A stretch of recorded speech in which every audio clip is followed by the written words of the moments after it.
sweeties or darlings. Since I put my EP out a few weeks ago, I've gotten a few questions about my studio and stuff like that, and how I record. And I just want to say that the way I record is nothing like super duper special, like at all, pretty much. But it's definitely evolved in the past few years, like in the last year actually, a lot. And I just want to talk a little bit about music and how you can do and put your own stuff out there if you're interested in that, and how I do it, because I felt like doing just replying to a comment would be a bit difficult, and just I'd rather just like talk about it in broader terms like this. So what I'm gonna do now is I'm gonna talk about the programs that I use. I use Logic Pro X. Is what I use on. I have a MacBook that I used it on, and I have that. I used to use Cubase before on my regular PC. This GarageBand, if you have a Mac, that's for free. What are you gonna need besides the program? You're gonna need a microphone. I have several microphones. I started out using this thing, which you see in a lot of my old videos. This lovely thing is quite big. It's a good microphone, I'd say. It's a Supreme C1. Anyway, it's pretty good. It's quite huge. It's not the greatest thing in the world, but it gets stuff done. I have this one, which is actually a what is it? A Rode, a Rode M2, which is kind of like a condenser, I think. Whatever. It's kind of made more for live programs. So it's kind of made more for live events and gigs and stuff like that. But you can use it. You know, it's a handheld microphone if I want to have that. And now I have my newest little thingy thing. This is my little baby. I can use this for like you can use it for your camera, you can use it for recording, and you can use it for it's just handheld, so you record using an SD card, or you can record directly into computer. I love this thing. This has saved my life. It's great. It picks up so great. It's a really good one. It's doing that great. This is quite like a newer version, I guess. The arm, which I think this cost like not 20, I think it cost like £35 maybe. So it's quite expensive. This one was also quite expensive, but I got it for like way less than this one. Way less. But I think something that's really important is invest in a really good microphone. It's a really important thing, because you want your vocals and you want the sound to be good. That's what you want. And this is really cool as well, because it's got this little their own kind of microphone you can plug in. You can buy extras, but I used to use the ones that are in it. This is one that's like stereo, and then we have one that's records in surround. It's actually pretty good, this one.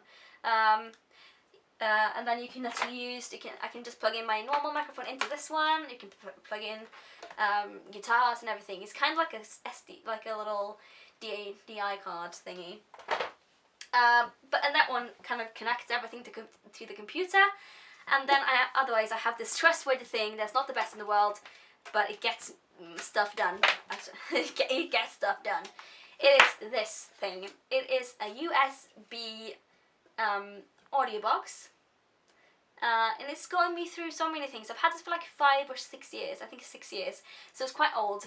I've had it for a very long time. And there's definitely better stuff than this one out there, but this one is really good. I say this is a good thing to start out with, because it's fairly easy to use. It's got plugins, and then I can connect my, if I want to connect my piano, I connect my piano through MIDI cords. This is this little thing here. I connect my piano through that, and I record, and I can record anything on that one. But since you can use a MIDI keyboard as well, which is small. I have that as well. This little thing. I can probably, which is also good to use. But if you don't, I mean, if you're like me and you want to play like using like 3 or 4 octaves, then you can't use a little MIDI keyboard that's got like 1.5 octaves. It's not good. But it's good for small things. If you just want to do a few like a little jam thing, it's really good to have. If that makes any sense. But definitely get some kind of DI or audio box thingy to connect your instruments to your computer.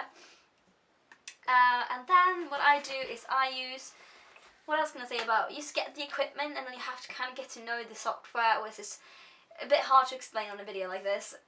You just have to get a software that you can use on your PC or on your Mac or whatever computer you have, and you can record it on. Use this thingy, iMix and everything on my on Logic, which is also something that you kind of have to, if you want to mix and learn how to do that, I suggest.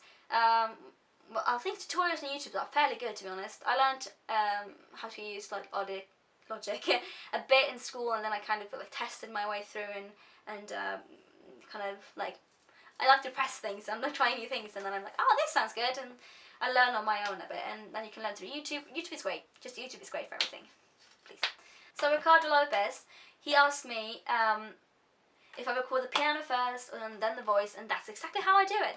I use this audio box thingy to record the piano or the ukulele. If I do ukulele, I usually actually use this one to record the ukulele.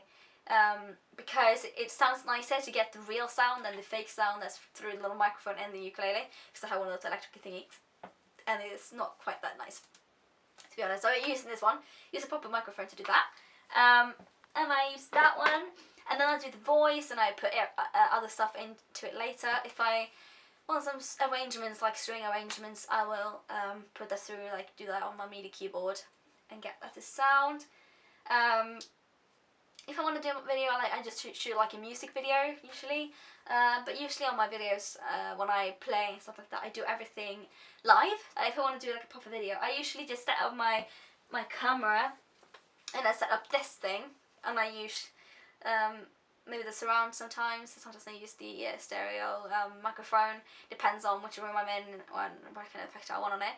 And I just record through this one, and then I just run it through Logic usually afterwards, and I make sure it sounds good. I might use some effects on it. I might put some just fix around the EQ a bit, and decompress it a bit, like, so it sounds a bit fancier.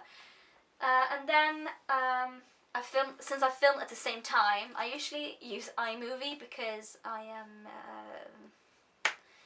don't have any money to buy, Final Cut Pro or anything like that. I actually have a trial of Final Cut Pro that I've used a few times. Sometimes I use that one, but usually I use iMovie, and I just export the file that I have, because I put in Logic and make an MP3 file of it, and I just export that and make sure that it fits together. So what I do is, when I usually sing, I always sing, I always sing like live in the moment. Live, it is live, honestly. Yeah. I just use this camera instead of the microphone, the microphone camera, because that one sucks. That one sucks really bad, that camera, or the camera sound, or the camera microphone is not very good. And the programs I use are, Logic, Pro X, and iMovie or Final Cut Pro. I think that's it, that's how I make my music.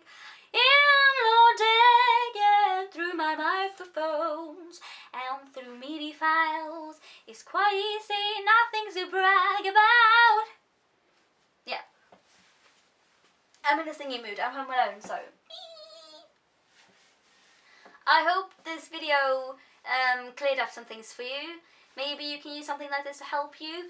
I hope you make music. If you do, show me stuff, because I always want to get to know other musicians and talk music and stuff, because that's funny. I will see you another time when we'll talk about something else. Nice. I'll see you next time. Have a good day. Bye bye.